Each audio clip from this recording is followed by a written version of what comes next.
ધોરણ 9 ની અંદર સામાજિક વિજ્ઞાન વિષયની અંદર હવે આપણે ધીમે ધીમે છે એ અભ્યાસ શરૂ કરવાનો છે. સૌથી પહેલા પ્રથમ સેમેસ્ટરની અંદર આપણે જેટલા પણ પાઠ ભણી ગયા હતા એ પાઠ બાદ સત્ર 2 ના કયા કયા પાઠ તમારે પીડીએફ દ્વારા આવશે, સ્વાની અંદર કમ્પ્લીટ કરવાના થશે, એની માહિતી તમને તમારી એપ્લિકેશનમાં પીડીએફ મેસેજ દ્વારા મોકલવામાં આવશે. હવે સમાજ વિદ્યાની અંદર ધોરણ 9 માં આજે આપણે ઇતિહાસ વિભાગનો પાઠ છે ચોથો, ભારતની રાષ્ટ્રીય ચળવળો, એના વિશે આપણે અભ્યાસ કરવાનો છે. તમે સ્વાધ્યાયની અંદર પ્રશ્નો જે છે એનો અભ્યાસ કરો, વાંચો, તો તમને શબ્દો જે પાઠ્ય પુસ્તકમાં કે નવનીતમાં કે સ્વાધ્યાય પોથીની અંદર આપેલા હોય તો તમે પાઠના શબ્દોને સમજો તો તમને એનું સ્વાધ્યાય લખવામાં કે એના પ્રશ્નો લખવામાં સરળતા રહે. એટલે સમગ્ર લેક્ચર દરમિયાન ધ્યાન વિડીયો ઉપર કેન્દ્રિત કરી શાંત ચિત્તે સમજવાનો છે, જેથી કરીને આપણને પાઠ સરળતાથી સમજાઈ જાય. હવે સૌથી પહેલા આપણે વ્યાખ્યા સમજીએ કે ભારતની રાષ્ટ્રીય ચળવળો એટલે શું. તો આજથી હું તમને 100 વર્ષ પહેલાના સમયમાં લઈ જઈશ. ઘણા બધા વર્ષ થઈ ગયા. આમ જોઈએ તો આપણને આઝાદી મળી 15મી ઓગસ્ટ 1947 ના દિવસે. એ પહેલા આપણે ગુલામ હતા. કોના ગુલામ હતા? તો કે બ્રિટિશ સામ્રાજ્યના, એટલે કે અંગ્રેજ સરકાર છે એ આપણા ઉપર શાસન કરતું.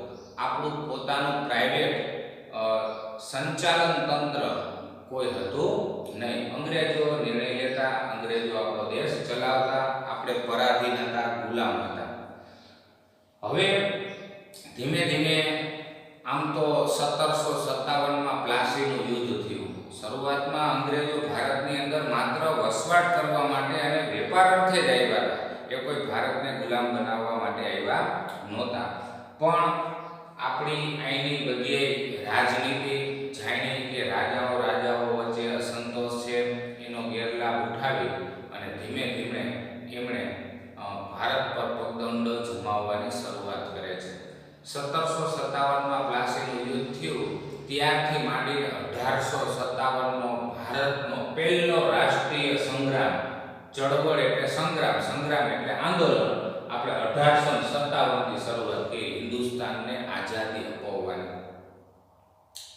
ત્યાં સુધી 100 વર્ષનો સમયગાળો છે. 1757થી માંડી અને 1857 એ અંગ્રેજોએ ભારત પર રાજ કર્યું અને 1857થી આપણે અંગ્રેજોની સામે બાઈ ચડાવી. શેના માટે? તો કે હિન્દુસ્તાનને સ્વતંત્રતા અપાવવા માટે. તો 1857થી ભારતને આઝાદી અપાવવા માટેના જે રાષ્ટ્રીય આંદોલનો, રાષ્ટ્રીય ચળવળો શરૂ થાય છે એનો આપણે અભ્યાસ કરવાનો છે. હવે એનો પહેલો ટોપિક છે 1857નો સંગ્રામ કઈ રીતે શરૂ થયો. તો કે આપણા ભારતના જે નેતાઓ હતા, ક્રાંતિકારીઓ હતા, એમણે એક પ્લાન ઘડ્યો કે નિયત કરેલી તારીખે આપણે અંગ્રેજોની સામે એક સાથે આંદોલન ચલાવવાનું છે. પણ થાય છે એવું કે 1857નો સંગ્રામ છે એ નિયત તારીખ જે નક્કી કરેલી હતી એના કરતાં વહેલો શરૂ થઈ ગયો. શું કામ? તો કે આવડો મોટો હિન્દ પ્રાંત હતો. એ સમયે કોઈ મોબાઈલ નહોતા, ટેલિફોન નહોતા, કાંઈ નહોતું. તો એકબીજા લોકો સુધી સંદેશો પહોંચાડવો હોય તો કઈ રીતે પહોંચાડી શકાય? તો કે મીટિંગો દ્વારા.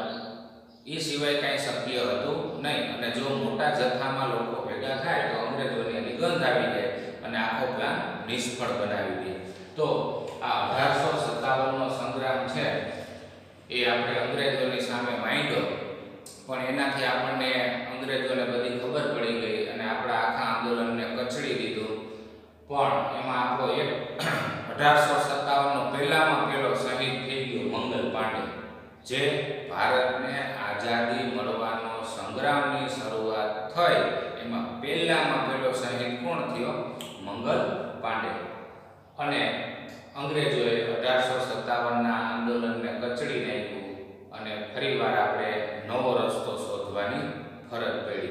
આનાથી ફાયદો એ થયો કે ભલે આપણે અંગ્રેજોની સામે સંગ્રામ કર્યો તો જે ભારત ઉપર બ્રિટિશ ઈસ્ટ ઇન્ડિયા કંપની શાસન કરતી હતી ને એનો કાયમી માટે અંત આવી ગયો અને સીધું જ બ્રિટિશ તાજનું એટલે કે સીધું દિલ્હીની સંસદમાંથી જે પ્રધાનોને બ્રિટનની સંસદમાંથી જે પ્રધાનોને ભારતમાં સંચાલન કરવા મોકલ્યા એવું શરૂ થયું. પહેલા પ્રાઇવેટ કંપની શાસન કરતી ભારત ઉપર ઈસ્ટ ઇન્ડિયા કંપની, એનો અંત આવી ગયો. આ આપણને 1857ના સંગ્રામથી ફાયદો થયો. હવે આપણું બીજું પાસું શું હતું? તો કે બહિષ્કાર અને સ્વદેશી ચળવળ. બહિષ્કાર એટલે શું? તો કે ભારત તો ગુલામ હતો, તો દરેક વસ્તુઓ મોટા ભાગની જીવન જરૂરિયાતની આપણે બ્રિટન એટલે કે ઇંગ્લેન્ડમાં થઈને આવતી, કારણ કે ઇંગ્લેન્ડ તો ભારતના ભોગે કે ભારતનું શોષણ કરીને વધુને વધુ સમૃદ્ધ થવા જ માંગતું હતું. તો વિદેશી કાપડ આવતું હતું, બીડી, સિગારેટ, રેશમી વસ્ત્રો, કાપડ, આ બધું જે બ્રિટનમાંથી આવતું હતું. તો આપણા નેતાઓએ, ક્રાંતિકારીઓએ મળી અને વિદેશી સામાનનો બહિષ્કાર કરવાનું છે એ અભિયાન ઉપાડ્યું. આની શરૂઆત થઈ 1905થી. બંગભંગનું આંદોલન થયું. બંગભંગ એટલે શું? તો કે 1905માં લોર્ડ મિન્ટો છે, વાઇસરોય લોર્ડ મિન્ટો, એને ખબર પડી ગઈ કે જો આ લોકોને આપણે ભાગલા નહીં પાડી તો આપણે અહીંયા લાંબો સમય સુધી સત્તામાં ટકી શકશું નહીં. એટલે હિન્દુઓ અને મુસ્લિમો છે, એમાં ખાસ કરીને મુસ્લિમોને ઉશ્કેરવાનું શરૂ કર્યું. પણ બંગાળાના ભાગલા પાડવાની વાત આવી, પૂર્વ બંગાળા અને પશ્ચિમ બંગાળા. કારણ કે એ સમયે છે ને બંગાળા ભારતનો સૌથી મોટામાં મોટો પ્રાંત એટલે કે વિસ્તાર હતો. આજનું બિહાર એમાં આવતું, આજનું ઓરિસ્સા રાજ્ય છે એ બંગાળ પ્રાંતમાં જ આવતું. આવડો મોટો વિસ્તાર હતો. અને બંગાળા છે ને એ સમગ્ર ભારતનું આંદોલનકારીઓનું અને ક્રાંતિકારીઓનું છે એ બિંદુ હતું. બધું ત્યાંથી નક્કી થતું. પણ વાઇસરોય લોર્ડ મિન્ટોએ 1905ની અંદર બંગાળાના ભાગલા પાડવાની જાહેરાત કરતી હતી. એ સાથે હિન્દુ અને મુસ્લિમોએ એક થઈ અને અંગ્રેજોની સામે સખત વિરોધ કર્યો. હિન્દુ મુસ્લિમો ભાઈઓએ એકબીજાને રાખડી બાંધી અને એ દિવસને શોક દિન અથવા એકતા દિન તરીકે ઉજવવાની શરૂઆત કરી. બંગાળાએ ભાગલા પાડ્યા તો આપણે એ દિવસને શોક દિન અથવા હિન્દુ મુસ્લિમ એકતા દિન તરીકે ઉજવવાનું નક્કી કર્યું. અને કન્ટિન્યુ 6 વર્ષ સુધી આપણે અંગ્રેજો સામે લડાઈ કરી અને છેલ્લે અંગ્રેજોને એવું લાગ્યું કે હવે આપણે આમાં સફળ નહીં થઈ શકી અને ખોટી આપણને આપણી નામના ખરાબ થાય છે. એટલે અંતે 1911માં એટલે કે 6 વર્ષ પછી બંગાળાના ભાગલા છે એ રદ કરવા પડ્યા. તો બંગભંગનું આંદોલન થયું અને એ આંદોલન છે એ આપણે બહિષ્કાર અને સ્વદેશી ચળવળ દ્વારા શરૂ કર્યું.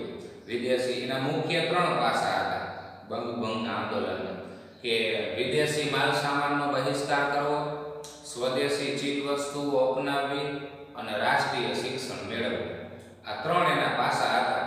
કારણ કે વિદેશમાંથી આપણે જો વસ્તુઓ ઓછી ખરીદીએ તો બ્રિટન એટલે કે ઇંગ્લેન્ડ જે અમેરિકાનો અંગ્રેજોનું દેશ છે તો એને વેપારની દ્રષ્ટિએ નુકસાન જાય.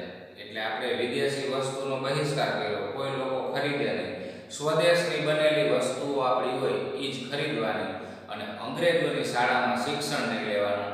આપણા નેતાઓ જે શાળાઓ ચલાવતા હોય, ક્રાંતિકારીઓ છે સંકળાયેલા હોય, એવી શાળાઓની અંદર જ બાળકોને શિક્ષણ આપવાની શરૂઆત કરી.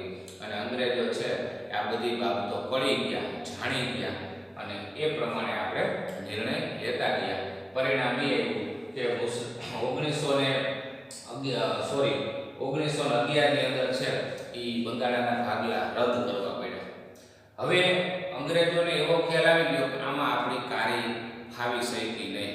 તો શું કર્યું? એને મુસ્લિમોનું તૃષ્ટિકરણ કરવાનું શરૂ કર્યું. જે ઉપલા વર્ગના અને ધનવાન ને એવા જે મુસ્લિમો હતા એમને પોતાના તરફે ખેંચવાની શરૂઆત કરી અને એને એવું સમજાવવામાં આવ્યું કે તમને અલગ મતદાર મંડળો આપશું, તમને અલગ સીટો આપશું, તમને અમુક ટકા વિસ્તારની અનામત આપશું, આવી ઉશ્કેરણી કરવામાં આવી. તો હવે એવું થતું કે જ્યારે આપણો આઝાદી મળી ને ત્યારે કોંગ્રેસ પક્ષ છે એ આ બધું સંભાળતી. ભારતમાં ત્યારે કોંગ્રેસ પક્ષના નેજા હેઠળ આઝાદી મળી. વલ્લભભાઈ પટેલ છે, ગાંધીજી છે, આ બધા એની સાથે જોડાયેલા હતા. તો અંગ્રેજોએ આ રીતે છે એ મુસ્લિમોને ઉશ્કેર્યા. પરિણામ સ્વરૂપે આવ્યું કે 1906 ની અંદર બંગાળ પ્રાંતની અંદર છે મુસ્લિમ લીગ સંસ્થાની સ્થાપના થઈ. તમને ખબર જ છે કે આગળ જતા આ સંસ્થાને લીધે ભારત અને પાકિસ્તાનના ભાગલા પડ્યા. બરાબર, 1947 ની અંદર તો મુસ્લિમ લીગની સ્થાપના થઈ અને બંગાળના મુસ્લિમ હિન્દુ અને મુસ્લિમ લોકોના બેના ભાગલા છે એ મુસ્લિમ લીગની સંસ્થાથી પડ્યા. ખરેખર એવું કહી શકાય કે પાકિસ્તાનની રચના મોહમ્મદ અલી ઝીણા કે રહીમતુલ જેવા મુસ્લિમોને લીધે નહીં, પણ પાકિસ્તાનના સાચા સર્જક કેવા હોય તો વાઇસરોય મિન્ટોને કહી શકાય. કારણ કે એને આ બધી તૃષ્ટિકરણની શરૂઆત કરી. હિન્દુ અને મુસ્લિમ એવો કોમવાદનું ઝેર ફેલાવ્યું અને અંત આપણે જાણીએ છીએ કે અંતે મુસ્લિમ વસ્તી ધરાવતા પાકિસ્તાનની રચના થઈ અને હિન્દુવાદી વિસ્તાર ધરાવતા લોકોની છે એ હિન્દુસ્તાન તરીકે દેશની રચના થઈ. તો આ કહેવાય મુસ્લિમ લીગ અને એની ભૂમિકા શું હતી. ત્યારબાદ છે ઉગ્ર ક્રાંતિકારી ચળવળનો ઉદ્ભવ અને વિકાસ.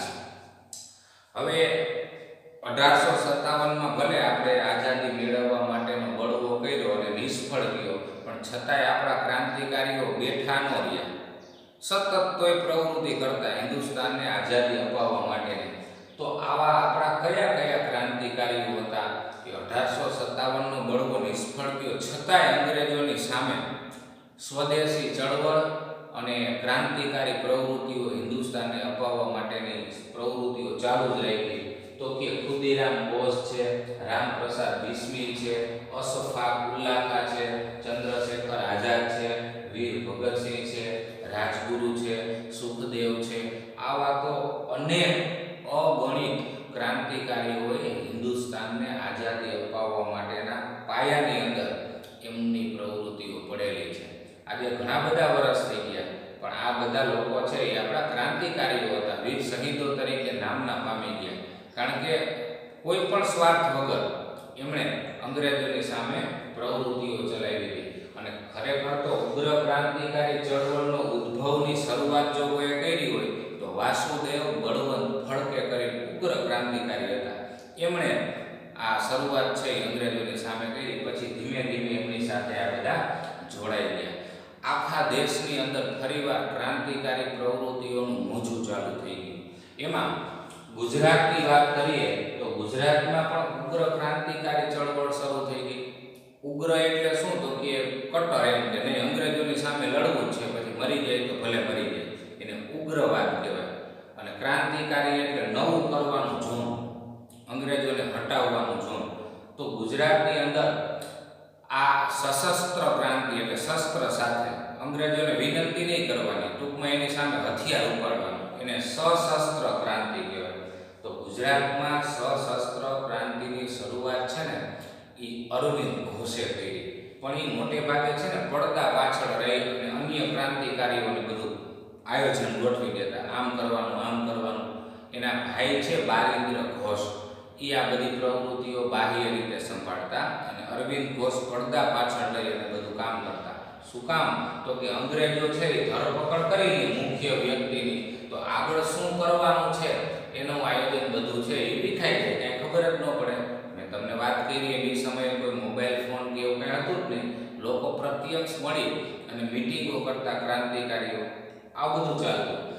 અને ધીમે ધીમે પછી આ લોકો શું કર્યું ક્રાંતિકારીઓએ કે દેશી છે બોમ્બ બનાવવાની શરૂઆત કરી. પણ પુસ્તકના નામ અલગ અલગ રાખે કે ભાઈ વનસ્પતિ ઔષધની દવાઓ છે, સાબુ બનાવવાની રીત છે, બરાબર. આવા પુસ્તકનું ઉપર ટાઇટલ રાખે, પણ અંદર ખોલો તો એની અંદર દેશી બોમ્બ કઈ રીતે બનાવવો એની રીતો લખેલી હોય, અને ક્રાંતિકારીઓ છે એ આનો સહારો લઈ અને બોમ્બ બનાવતા અને અંગ્રેજો ઉપર ફેંકતા.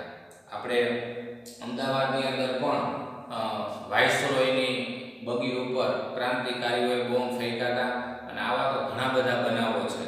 કારણ તો કે હિન્દુસ્તાનને આઝાદી આપો, સ્વતંત્રતા આપો, આ આપણી માગણી હતી. તો એવી જ રીતે વિદેશની અંદર પણ ક્રાંતિકારી ચળવળો શરૂ થઈ ગઈ હતી. ખાલી વિદેશના લોકોને પણ ખબર પડવી જોઈએ કે ભારતમાં અંગ્રેજો છે એ હિન્દ પ્રજા ઉપર છે એ અત્યાચાર અને જુલ્મ ગુજારે છે. તો આ ખબર કેવી રીતે પડે? તો કે વિદેશની અંદર પણ રહી અને ત્યાં નાની મોટી સંસ્થાઓ સ્થાપે, એ પત્રિકાઓ અને નાની નાની પુસ્તિકાઓ છે એ જે તે ભાષામાં વિદેશની અંદર હોય એમાં છાપી અને ભારતનું ચિત્ર ખડું કરે કે અંગ્રેજો અમારા ઉપર આવા દમન કરે છે. કારણ કે તો અમુક દેશ હોય ને એને કહે ને કે ભાઈ તમે આ પ્રવૃત્તિ ખોટી કરો છો, હિન્દુસ્તાનને આઝાદી આપી દેવી જોઈએ. પણ ભારત છે એ કુદરતી ખનિજોથી સમૃદ્ધ અને સંપન્ન દેશ હતો, અને બ્રિટનનું શાસન હોય તો એ બધી વસ્તુઓ અહીંથી લઈ જાય અને તૈયાર કરીને પાછી અહીં વેચવા આવે એટલે એનો વેપાર સમૃદ્ધ બને અને પોતે સમૃદ્ધ થાય, આવો હેતુ હતો. પણ વિદેશની અંદર પણ ક્રાંતિકારી ચળવળ શરૂ થઈ. એમાં કોણ આપણા ક્રાંતિકારીઓ વિદેશોની અંદર ભૂમિકા ભજવી? તો કે શ્યામજી કૃષ્ણ વર્મા, જે આપણું કચ્છ છે એમાં માંડવીના હતા મૂળ. પછી એવી રીતે છે એ લાલા હરદયાળ છે, પછી મેડમ ભીખાઈજી કામા છે, મદનલાલ ધીંગરા છે, વીર સાવરકર છે, ઉધમસિંહ છે. આ બધાએ વિદેશોની અંદર ભારતમાં જે આંદોલન ચાલતું હતું એની ક્રાંતિકારી પ્રવૃત્તિઓ ન્યાય શરૂ કરી. તો આવી ક્રાંતિકારી પ્રવૃત્તિઓ છે એમાં સક્રિય ક્રાંતિકારીઓ આવા બધા હતા, અને એમણે ભારતને આઝાદી અપાવવા માટે વિદેશમાં પણ જોરશોરથી પ્રચાર શરૂ કર્યો હતો. હવે વિદેશમાં ક્રાંતિકારી પ્રવૃત્તિઓ કઈ રીતે કરી શકાય? જો ખુલ્લી રીતે આપણે અંગ્રેજોની સામે જઈએ તો એ આપણી ધરપકડ કરેલી, જેલમાં પૂરીએ. એટલે ચોરી છુપીથી છે એ ત્યાં જઈ પછી એના દેશમાં વહી ગયા, પછી અંગ્રેજોને સત્તા ન હોય કે ત્યાં જઈ અને એની ધરપકડ કરવી.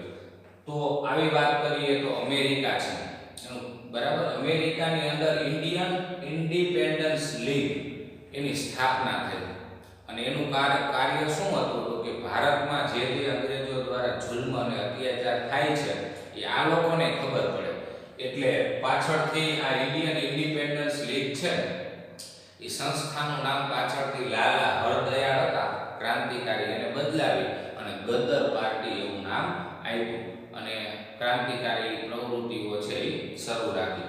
આવી જ રીતે જર્મનીની વાત કરીએ તો જર્મનીમાં ક્રાંતિકારી નેતા આપણા હતા જે ઉગ્ર ચળવળ ચલાવતા હતા. ત્યાં કોણે સુકાન સંભાળ્યું હતું? તો કે ચંપક રમણ પિલાય છે. એ ક્રાંતિકારીએ જર્મનીની અંદર હિન્દુસ્તાનની ક્રાંતિકારી પ્રવૃત્તિઓની આખી ઝલક છે એ ત્યાં રજૂ કરતા, અને એની સરકારને ખબર પડતા કે ભાઈ અમારે હિન્દુસ્તાનની અંદર અંગ્રેજો આવી રીતે અત્યાચાર ગુજારે છે. એમણે જે સંસ્થા સ્થાપી હતી હિન્દ રાષ્ટ્રીય સ્વયંસેવક દળ, આ એમની સંસ્થાનું નામ છે, અને એનું વડું મથક ઈરાન રાખ્યું હતું. ત્યાંથી છે એ આ બધી પ્રવૃત્તિઓ ચલાવતા. એવી જ રીતે જર્મનીનું શહેર છે સ્ટુઅર્ડ, એ શહેરની અંદર પણ એક જાહેર સભાની અંદર આપણા ક્રાંતિકારી સ્ત્રી નેતા મેડમ ભીખાઈજી કામા એને સૌ પ્રથમ હિન્દુસ્તાનનો રાષ્ટ્રધ્વજ છે એ ત્યાં ફરકાવવામાં આવ્યો હતો આ શહેરની અંદર, જેથી કરીને વિદેશના લોકોને, એની સરકારને પણ ખબર પડે કે આ લોકો કેટલી પ્રવૃત્તિઓ ક્રાંતિકારી કરે છે, એની પાછળનો શું હેતુ હશે. અને યુરોપ ખંડની અંદર તો આ બધું સમૃદ્ધ જ હતું ને, ત્યાં બધી સગવડો હતી, ફોનની અમુક સગવડો હતી, પોસ્ટની બધી સગવડો હતી, છાપાઓ છે, વર્તમાન પત્રો છે, પ્રેસ છે, મીડિયા છે, આ બધું સક્રિય ત્યાં હતું. કારણ કે આપણે તો ગુલામ હતા એટલે આપણે અહીંયા આવતા ઘણો સમય વહી ગયો. પછી આવી જ રીતે મુસ્લિમો છે એણે પણ ખ્રિસ્તીઓની સામે જંગ માંડ્યો હતો. એનું મુસ્લિમોનું શું હતું કે ગાલિબ નામાકામ કરી અને એક આખું પુસ્તક હતું જે આખું છે રેશમી રૂમાલ ઉપર લખેલું હતું. એ એક જાતનું ષડયંત્ર હતું, બરાબર છે, મુસ્લિમોનું ખ્રિસ્તીઓની સામે, અને એમની બેયની સામે પણ જંગ થયા. આખરે છે આ બધું ખુલ્લું પડી ગયું. એવી જ રીતના વિદેશોની અંદર રાજા મહેન્દ્ર પ્રતાપ છે, એમણે પણ રશિયાનો સપોર્ટ લેવા માટે એક સોનાની પટ્ટી ઉપર પોતાની સહી કરી, અને એ સમયે રશિયાની અંદર રાજા ઝારનું શાસન હતું, એને મોકલાવી, અને એમાં લખેલું હતું કે તમે છે એ ઇંગ્લેન્ડ એટલે કે બ્રિટન એટલે કે અંગ્રેજો સાથે સંપર્કો છે એ તોડી નાખો, સંબંધ તોડી નાખો. તો આ બધા જ ક્રાંતિકારીઓ વિદેશમાં રહીને પણ ભારતને આઝાદી અપાવવા માટેના પ્રયત્ન કરતા. ગુજરાત છે, ભારતના અન્ય પ્રાંતો બંગાળા છે, ઓરિસ્સા છે, બિહાર છે, ચંપારણ છે, આવા દરેક પ્રાંતની અંદર છે એ આંદોલનકારી પ્રવૃત્તિઓ 1857 પછી કન્ટિન્યુ ધીમે ધીમે શરૂ થઈ, અને આપણને બધાને ખ્યાલ છે 1947ની અંદર પછી અંગ્રેજોએ ઝૂકી અને આપણને આઝાદી આપવી પડી. તો આપણા આઝાદીના મૂળમાં છે એ અનેક સંગ્રામકારીઓ, ઉગ્ર ક્રાંતિકારી નેતાઓ અને આપણા વીર શહીદો છે એના મૂળના પથ્થર ગણી શકાય. હવે આ પાઠની અંદર છે આપણે અહીંયા સુધીના પાઠ્યપુસ્તકના ટોપિકની ચર્ચા કરી.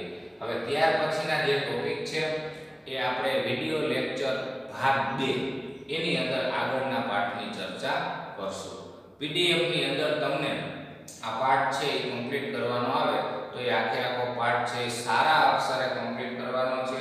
ખરાબ અક્ષર ચલાવી લેવામાં આવશે નહીં. જ્યારે પણ તમને સ્વા ચેક કરવા માટે સ્કૂલે બોલાવવામાં આવે ત્યારે અપ ટુ ડેટ કામ કરેલું હોવું જોઈએ. હું ઈચ્છું છું, આશા રાખું છું કે તમે બધા ખૂબ સારી રીતે કામ કરશો.